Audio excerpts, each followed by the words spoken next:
거의 200년 가까이 고대 유대 민족과 로마 제국은 정말 격렬하게 충돌했습니다. 자, 그래서 오늘은 역사학자 베리 스트라우스의 연구를 바탕으로 이 길고도 잔혹했던 싸움이 도대체 왜 일어났고 그 결과는 어땠는지 한번 깊이 파헤쳐 보겠습니다. 한번 생각해 보세요. 로마 제국. 정말 어마어마했잖아요. 3개 대륙에 5천만 명을 다스렸으니까요. 당연히 제국 곳곳에서 반란은 끊이지 않았죠. 그런데 왜 유독 이 유대 민족의 저항만큼은 역사상 가장 잔혹하고 또 중요한 사건으로 기억되는 걸까요? 바로 이게 오늘 우리가 파고들 핵심 질문입니다. 네, 로마에 대항한 반란 자체는 제국 여기저기서 늘 있는 일이었습니다. 이건 맞아요. 하지만 유대인들의 저항은, 이건 차원이 달랐어요. 그 강도나 그 끈질김이 말이죠. 도대체 어떻게 이런 상황까지 오게 된 걸까요? 이 100년 전쟁의 서막은 어떻게 열렸을까요? 자, 여기서 다른 피지배 민족들과 유대인들을 가르는 결정적인 차이점이 나옵니다. 그게 뭐냐면 바로 독립에 대한 열망을 끊임없이 불태웠던 그들만의 아주 독특한 역사적 배경, 바로 자유의 역사에 있었습니다. 이 타임라인을 한번 보세요. 이게 정말 중요합니다. 기원전 160년대에 그들은 셀레우코스 제국으로부터 독립을 쟁취했단 말이죠. 거의 100년 동안 자유를 누렸어요. 그런데 기원전 63년에 로마가 들어오면서 그걸 다시 잃어버린 겁니다. 이게 무슨 뜻이냐면 그냥 오랫동안 지배받던 다른 민족들과는 완전히 다른 거예요. 힘들게 얻었던 자유의 맛을 봤는데 그걸 빼앗겼으니 로마의 지배가 얼마나 더 쓰라렸겠어요? 이건 정말 결정적인 차이였습니다. 그리고 여기에 정말 강력한 한 가지가 더해집니다. 바로 종교와 문화죠. 그들의 경전인 히브리 성경의 핵심 주제가 바로 자유였거든요. 그러니까 매일같이 읽고 듣는 경전 자체가 너희는 독립해야 한다는 이데올로기적 동기를 계속해서 심어준 셈입니다. 자유를 향한 갈망이 그냥 정치 구호가 아니라 거의 신성한 가치였던 거죠. 자, 그런데 이야기가 여기서 끝이 아닙니다. 이 갈등을 이해하려면 지정학적인 맥락을 꼭 봐야 해요. 이건 단순히 로마와 유대인 둘만의 싸움이 아니었다는 거죠. 지평선 너머에 이 판을 흔들 수 있는 제3의 거대한 세력, 바로 파르티아라는 변수가 있었습니다. 이게 정말 재밌는 지점이에요. 로마한테 파르티아는 동쪽 국경을 위협하는 위험한 초강대국이었어요. 골칫거리였죠. 그런데 유대 반란군 입장에선 어땠을까요? 파르티아는 강력한 잠재적 동맹이었고 우리를 도와줄 수도 있겠다는 아주 합리적인 희망이었습니다. 이게 바로 다른 반란군들은 갖지 못했던 결정적인 이점이었던 겁니다. 그럼 왜 그렇게 파르티아에 기대를 걸었을까요? 몇 가지 구체적인 이유가 있습니다. 우선 파르티아 제국 안에 이미 크고 잘 조직된 유대인 공동체가 살고 있었고요. 또 파르티아 왕은 로마의 숙적이었으니까요. 적의 적은 친구잖아요.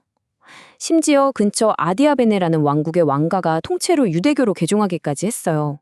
이건 그냥 막연한 희망이 아니라 미국 독립혁명 때 프랑스의 지원을 받았던 것처럼 아주 현실적인 연결고리가 있었던 거죠. 자, 이제 실제 반란이 터지고 그에 대한 로마의 반응으로 넘어가 보겠습니다. 그리고 여기서부터는 정말 끔찍한 파괴의 순환이 시작됩니다. 반란, 보복, 그리고 파멸. 이 끝없는 악순환이죠. 5개월, 딱 5개월입니다. 이게 바로 로마가 예루살렘을 함락시키기 위해 벌였던 그 지독한 공성전의 기간이에요. 이 숫자 하나에 로마가 쏟아부었던 엄청난 피와 비용, 그 모든 게 담겨 있습니다. 그리고 이 대반란의 결과는 정말 참혹했습니다.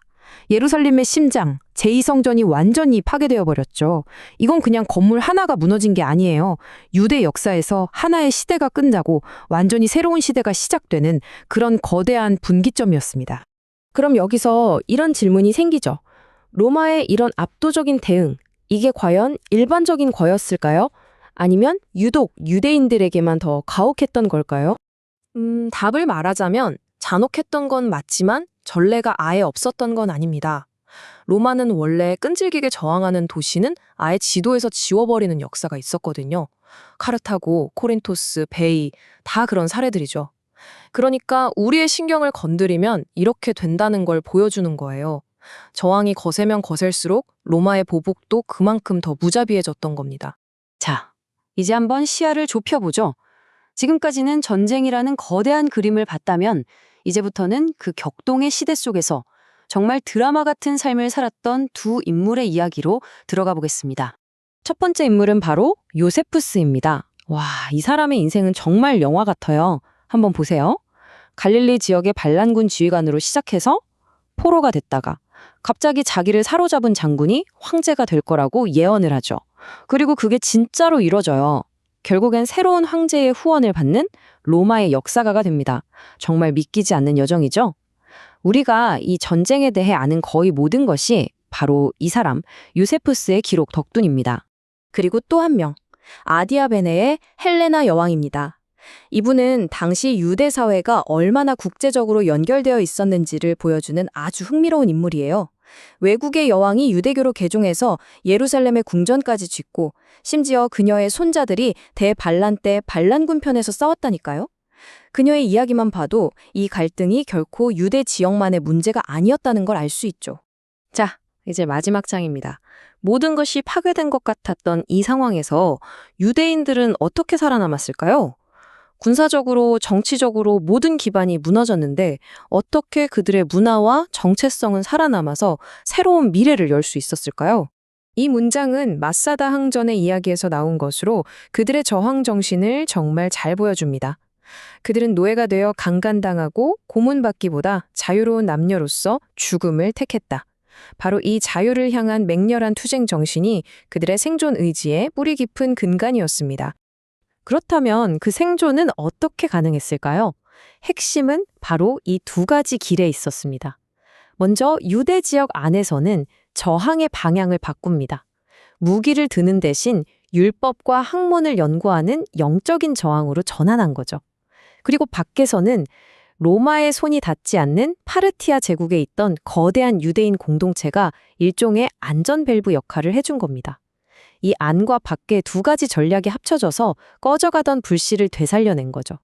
오늘의 이야기는 바로 이 마지막 질문을 남깁니다. 자신들의 세계가 파괴되었을 때 한 민족의 이야기는 어떻게 살아남는가? 이건 단순히 과거의 역사에 대한 질문이 아니죠. 제국보다도 더 오래 살아남는 문화의 힘, 사상의 힘에 대해 우리 모두에게 깊은 생각을 던져주는 질문입니다.